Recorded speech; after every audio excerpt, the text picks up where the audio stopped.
दोस्तों, news time में आपका बहुत बहुत स्वागत है। क्या कहूँ, बधाई दूँ, दुख मनाऊँ या फिर मुस्कुराऊँ।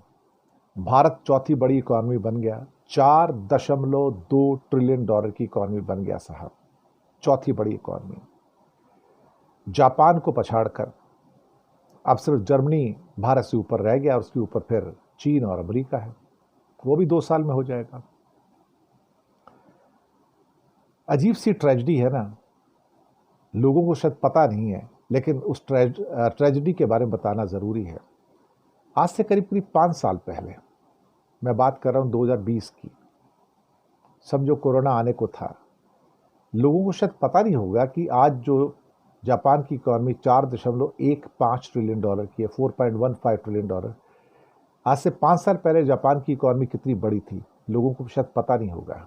तो मैं उनको बता दूं, 5.25 ट्रिलियन डॉलर की इकॉनमी थी जापान की। 5.25। बदकिस्मती है कि उनकी इकॉनमी अर्थव्यवस्था के अंदर कई झोल आने के बाद 20% टूट गई और 5.25 से गिरकर ऑलमोस्ट 4.15 पे आ गई। अदरवाइज जापान को क्रॉस करने के लिए तो भारत को और 10 साल चाहिए थे, 10 साल या 8 साल चाहिए थे। उससे पहले नहीं इंडिया आता था।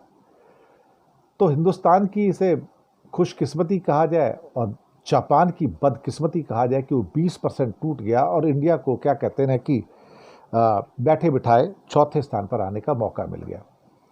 ये कुछ ऐसे ही है कि जैसे हम मैच खेल रहे हैं लेकिन हम मैच हार रहे हैं। हम ये मैच नहीं जीत रहे।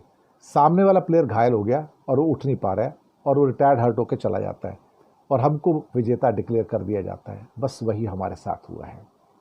सामने वाला प्लेयर हर्ट था, वो मैच खेल नहीं पाया, वो 20% डाउन हो चुका था। हम मैच पहले हार चुके थे एक्चुअली और हार रहे थे, लेकिन बाय डिफ़ॉल्ट हमें विजेता घोषित कर दिया गया क्योंकि वो दूसरा प्लेयर खड़ा भी नहीं हो सकता है।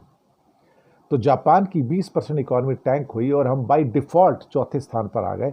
इसमें हमारा कोई बहुत बड़ा योगदान नहीं था। इसमें बड़ा योगदान देखा जाए तो जापान का था। लेकिन क्या इससे ये समझा जाए कि अब जापान कटोरा लेके भारत के पास आएगा और कहे सर मुझे लोन दे दो, मैं तो गरीब हूँ आपसे, सर मुझे अपने लोगों का भरण पोषण करना है? क्या ऐसा होगा? क्या अब भारत कटोरा लेके जापान के पास जाएगा, नहीं यार बुलेट ट्रेन के लिए मेरे को 1 लाख करोड़ दे देना यार तू? क्या भारत उससे कहेगा कि तू मेरे से अमीर है? वही तो कह रहा हूँ। अब इस खबर के ऊपर मैं रोऊं या हंसूं?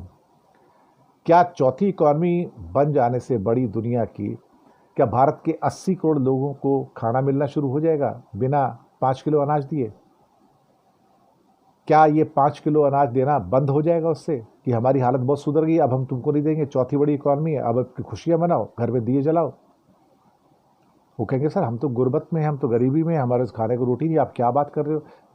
किसी गरीब से पूछो, कहेगा आप क्या कह रहे हो, मुझे कुछ समझ में नहीं आ रहा है। हम चौथे बड़े थे, पांचवें बड़े थे, छठे बड़े थे, मुझे नहीं पता क्या थे, आप कौन थे, पर मेरे घर में रोटी नहीं है। तभी मैंने कहा कि इस बात पे क्या करूं, खुशियां बहाऊं, खुशियों के साथ मुस्कुराऊं या आंसू बहाऊं, क्या करूं? जापान कटोरा लेके आएगा आपसे भीख मांगने के लिए, भाई सब पैसे दे दो, मेरे को बुलेट ट्रेन चलानी है, मुझे तनख्वाह देने को पैसे नहीं है। या फिर आप फिर कटोरा लेके बैंक उसके जापान के पास जाएगा, पर आपको शर्म आएगी क्या? फिर 5वीं बड़ी इकॉनमी के पास चौथी बड़ी इकॉनमी का व्यक्ति जाता है, कहता है यार मुझे लोन दे देना यार, कैसा लगेगा?